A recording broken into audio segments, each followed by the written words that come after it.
Hello and welcome back to the channel. I'm Tim, this is Daisy, and we are Hauling Paws. The goal here is to kind of give a new RV transporter, or even RV transporters that have been doing it for a while, a couple of tips and tricks and things to make your life a little bit easier on the road. This one is a special episode. It's called Tips with Tim. I'm gonna give you a whole bunch of just little tips. Just random stuff that I thought of while I'm doing things, and I recorded a bunch of stuff and stuck it all together, and it's just a whole bunch of just little random tips. Here's another tip. Anytime that you have your tire off, clean up this surface. And then if you have steel ones, then clean up this surface where they match up. Keeps the rust out of there and the corrosion out of there, and then they mate together tighter, and then your lug nuts don't come loose. I just take a grinder with a flap wheel on it. This is my Ryobi battery powered one, and it just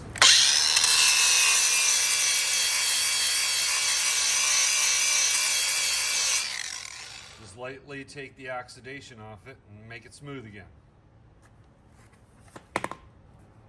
You don't want to go crazy, you just want to get the oxidation off. You can work steel wheels a little bit heavier than you can with aluminum. The steel ones are a little bit more forgiving. Now you don't want to take material off, you just want to knock the rust and the corrosion off it. And while you're at it, go in here and sand inside of the holes. That'll make it so that they don't stick on the hub, so if you have a flat tire, then you can get the wheel off. A lot of times you get all the lugs off, and then the tire won't come off, and it's because it's stuck on this round hole here. Now you can put some anti-seize in there too after you clean it up, but you just take a wire wheel or a brush or some sandpaper and just clean up the inside of there. Normally I just take the flap wheel and I just give it a bzzz around the edge real quick. Now my electrical tub. Now, first of all, hand tools I kind of mix up. There's screwdrivers in there, and there's pliers, and there's wrenches and hammers and stuff like that in a box like this. But my electrical stuff I keep in a separate tub. So I have my shrink wrap, then I've got my solder and flux. Always get flux, the soldering paste. It's an acid. If you've got to deal with a wire that's older, has some corrosion on it, this will eat through the corrosion and give you a good connection. You don't need it if you're soldering brand new wires, but if you're trying to splice a brand new wire to a wire that's 15 years old or something, then you want to use this. So I carry that. So I got that in there. I got a little clamp that helps me hold wires together while I'm soldering. I've got a little block of wood that I solder on, and what it does, it gives a place for the heat to kind of reflect. It doesn't get soaked up by the wood so bad. If you're trying to solder right on metal, the metal will suck the heat out of the wires and you won't solder very well. So you use a block of wood, you can lay the wire on here and solder right on the block of wood, and it solders a lot faster. So I put that in there. That's the power for my compact soldering iron. So that goes in there. Got a set of wire strippers. Got a monster set of crimpers that does all kinds of stuff. I love those. Test light. And I also have a test light in my emergency bag, but this is one that I put in just the electrical that goes in the toolbox and stays put away.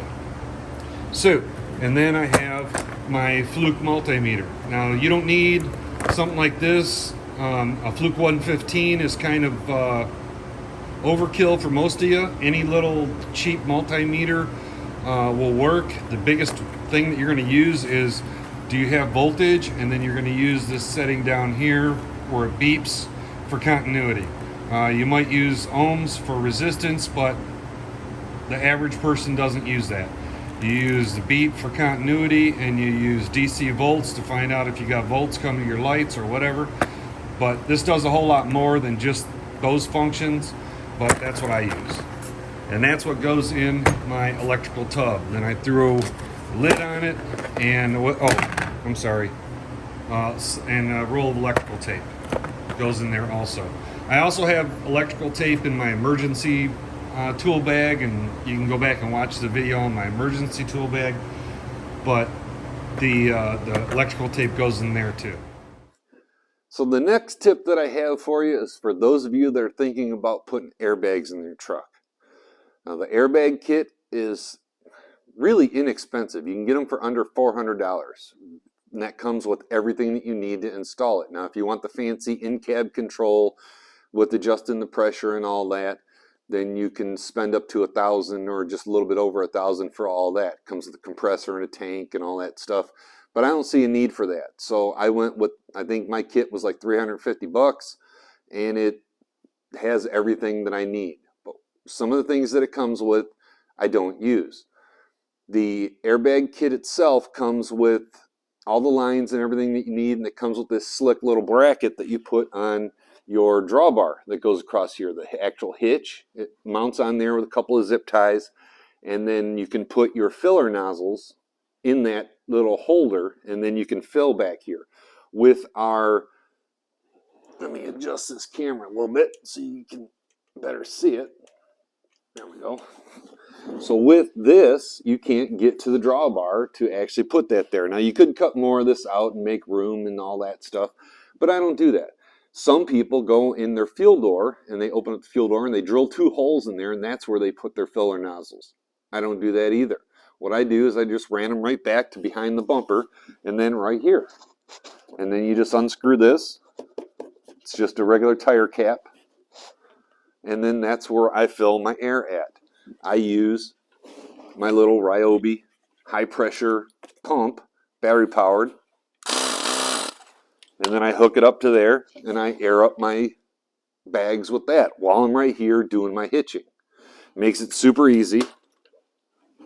And then I just put the caps back on. Always remember to put caps on these things to keep the crud out of your orifice. But it's an easy way. It looks slick. It's right there. It's basically the bottom bolts for your license plate. So you got top bolts and you got bottom bolts, and then you're all set. The next tip is under the hood. When you're filling oil, you want to have a funnel so you don't spill oil all over the place. But you also don't want to have a nasty funnel in your cab or in your toolbox or whatever.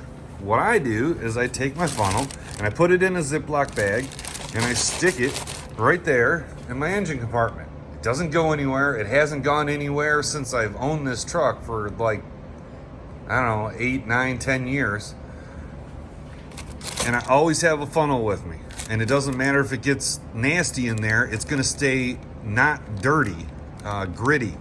If it's oily, it's not a big deal. But if you just take a funnel and just stick it in here, then the road dust and things like that will stick all over your funnel, and then that will get in your engine. You don't want that. You want it in a Ziploc bag. Now this next tip won't apply to everybody. If you've got one of them newer, fancier trucks, it's got the little buttons on the door that you can push to get into it and things like that, it won't apply. But it will apply to older trucks if you have an aftermarket remote start in there. What I do is I take one of the remotes, because my remote starter came with 2 remotes, and I hook it right here. Now what that does is I can leave the truck running, and then I can take this off, hook it onto my belt loop, close the truck, and then lock it up, and then I can go into a store and the truck's running, but it's locked. And then I can come back and unlock it and then get back into the truck, and then I just clip it there. And that always hangs there so that I can get back into the truck. I hope these tips help some of you out. If they did, consider subscribing to the channel, or at least click the little like button down there, or leave a comment. If you've got some slick tips, then leave them in the comments, and maybe I'll add those to the next video that I do with all the tips and tricks and things like that. Thanks for watching, and as always, have safe travels, and I hope to see you on the road.